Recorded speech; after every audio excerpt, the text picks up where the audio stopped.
राधे राधे श्री महाराज। महाराज जी, आपके चरणों में कोटि कोटि प्रणाम। महाराज जी, मैं बहुत निराश और हताश और हार कर आपकी शरण में आया हूँ। मेरी इतनी बुरी दशा है कि मैं इसका वर्णन नहीं कर सकता। मेरे मन ने मेरा जीना हराम कर रखा है। सब कुछ जानते हुए भी मैं गंदी क्रिया, गंदे दृश्य देखना छोड़ नहीं पा रहा। मेरी जो दुर्गति हो रही है वो मैं ही जानता हूँ। मैं सारा दिन घर में पड़ा रहता हूँ। डिप्रेशन की 6-7 वर्ष से दवा चल रही है। मैं किसी भी कार्य योग्य नहीं रहा हूँ। नाथ मुझे बचा ले, मैं कोई भी कार्य अगर नियम मेरी से नहीं बात कर- मान जाओ तो सब ठीक हो जाएगा। तुम्हें कुछ नहीं छोड़ना। हमारी बात पकड़ो, पहले बहुत आराम से सुनो। देखो, आप आज आज से निश्चिंत हो जाओ। हम जैसा कह रहे हैं, हम बहुत सोच के कह रहे हैं। तुम पहले अपने दिमाग से हटा दो कि मुझे कुछ छोड़ना है, ठीक है? अब आपको पकड़ना है। बस आप नाम पकड़ लीजिए। जो हो रहा है तुम उसकी चिंता मत कीजिए। और प्रसन्न मुद्रा में रहिए, प्रसन्न रहिए और थोड़ा कुछ काम कीजिए। क्या काम करोगे? घर के काम है कुछ?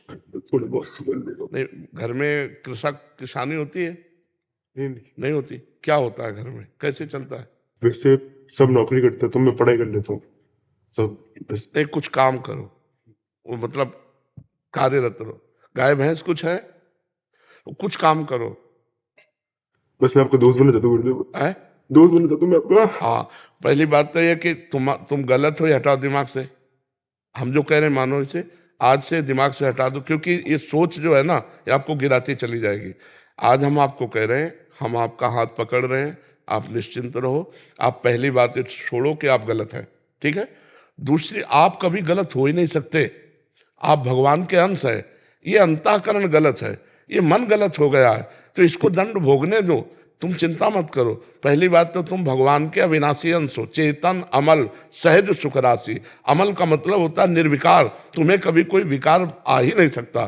तुमने क्या किया? अपने आप को भूलकर शरीर और मन को अपना मान लिया। इसी से सारी गलतियां हो रही। पर वो ज्ञान का विषय, हम तुम्हें बिल्कुल साधारण बता रहे। पहली बात तो तुम सोचो मत कि हम विकारी हैं। जैसा सोचोगे वैसा बन जाओगे। देखो, पहुंच गए ना डिप्रेशन में, और आज से उठना शुरू हो जाएगा। हमारी बात मान लो। पहली बात तो ये कि तुम जैसा हम कहें वैसा करो। दूसरी बात, हमारी सामर्थ्य तुम्हें उठाएगी। हमारी सामर्थ्य जानते हो? हाँ, आज से तुम देखना तुम्हारे हृदय में प्रसन्नता का एक रेखा खींचेगी और बढ़ती जाएगी, क्योंकि श्री जी ने भेजा है तुम्हें। अब तुम अपने जीवन को नष्ट करने की ये जो धारा है, इससे आप उबर जाओगे। राधा नाम जप करो, निरंतरता। जहां पड़े हो और मन तुम्हारा सोच कर रहा है, उसको सोचने दो। तुम बार बार राधा राधा राधा। जो गलती हो रही होने दो। तुम बिल्कुल निश्चिंत हो जाओ। एक दिन वो बल आएगा कि सब छूट जाएगा। बहुत जल्दी वो समय आएगा, क्योंकि आपका प्रयास और श्री जी का बल ये आपको उठाएगा। आप इससे उठो, बिल्कुल निश्चिंत रहो। तुम कोई भी गलती का टेंशन मत लो। पहले टेंशन मुक्त हो, फिर प्रसन्नता तुम्हारी गलती पर चढ़ बैठेगी और गलती कभी नहीं होने लगेगी। धीरे धीरे ठीक हो जाओगे। एक गलती पर केवल असर करो, अपने दिमाग में लाओ कि तुम्हें ब्रह्मचर्य नहीं खंडित करना अभी। अगर वो रहेगा तो दिमागी स्तर हम तुम्हारा सुधार पाएंगे। गुरुदेव मैं हमेशा दिन गिनते रहता हूँ, मतलब बस आज नहीं किया, कल नहीं किया, पता नहीं मेरी स्थिति खराब है। छोड़ो, बस एक चीज केवल करना, हस्त क्रिया मत करना। बस एक चीज पकड़ लो तुम, हस्त क्रिया मत करना। वादा हमसे करो पक्का कर दी गुरुदेव। तो बस ठीक है। और राधा नाम जपो। और आज से हम तुम्हारा वादा करते हैं, तुम किसी भी तरह की चिंता मत करो। ये हम मतलब बिल्कुल हृदय से कह रहा हूं। तुम बिल्कुल चिंता मत करो। आज से देखोगे आप, महीना भर बाद फिर आना आप हमसे मिलना के दोस्त भाव से। हम कोई बल ऐसे, बिल्कुल ऐसे समझो जैसे तुम तैसे हम, जैसे हम वैसे तुम, बिल्कुल अंतर नहीं। बस निश्चिंत हो जा। निश्चिंत हो जा। तो पापी को गुरुदेव बहुत दिक्कत, मैं आपके सामने हूँ। नहीं नहीं नहीं, ऐसा नहीं नहीं नहीं, बिल्कुल हम तुम दोस्त हैं, कोई पापी नहीं। देखो, गंगा जी के पास जब जाया जाता है और गंगा स्नान किया जाता है, तो अपने को लगता है ना कि मैं पाप रहित हो रहा हूं, क्योंकि गंगा स्नान कर रहा हूं। तो गंगा जी ने भगीरथ से पूछा कि जब बहुत से पापी हमारा स्पर्श करेंगे तो मैं मलिन हो जाऊंगी, तो मेरे पाप कैसे नष्ट होंगे? तो उन्होंने कहा, साधवा समदर्शिना। जो प्रशांत मन साधु भगवान के चिंतन में लगे, वो जब चरण रखेंगे तो गंगा निष्पाप हो जाएंगी। और तुम धाम में बैठे हो और साधु संग कह रहे हो, अब पापी नहीं हो। यदि पापी होते तो मेरे सामने ना आते। जो पे दुष्ट हृदय सोई होई, मोरे सन्मुख आव की सोई। पापवंत कर सहज स्वभाव भजन मोर। अभी तुम्हारे ऊपर भगवान की विशेष कृपा है, तुम आज से डिप्रेशन रहित मान लो। अब मत मानना कि तुम डिप्रेशन में हो, तुमसे जो गलती हो उसको होने दो, बस रोक लो, हस्त क्रिया मत करना। हस्त क्रिया मतलब समझ गए ना, हस्त मैथुन मत करना, और नाम जप करो। और जो हो रहा है तुम बिल्कुल ऐसे समझो कि बाबा ने पूरा ठेका ले लिया, अब हमको कोई चिंता नहीं। आज से तुम देखना आपका परिवर्तन होगा।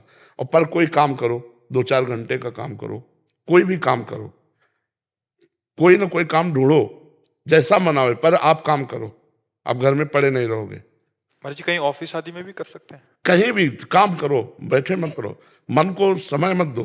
ये बहुत बहुत दुष्ट है ये, मतलब नए नए बच्चे ऐसे गलत आचरणों में फंसते जाते हैं। इसका कारण होता है बच्चा ब्रह्मचर्यहीनता, गलत आचरण, तो उससे मन पाप में होता जाता है और वही दंड देता है।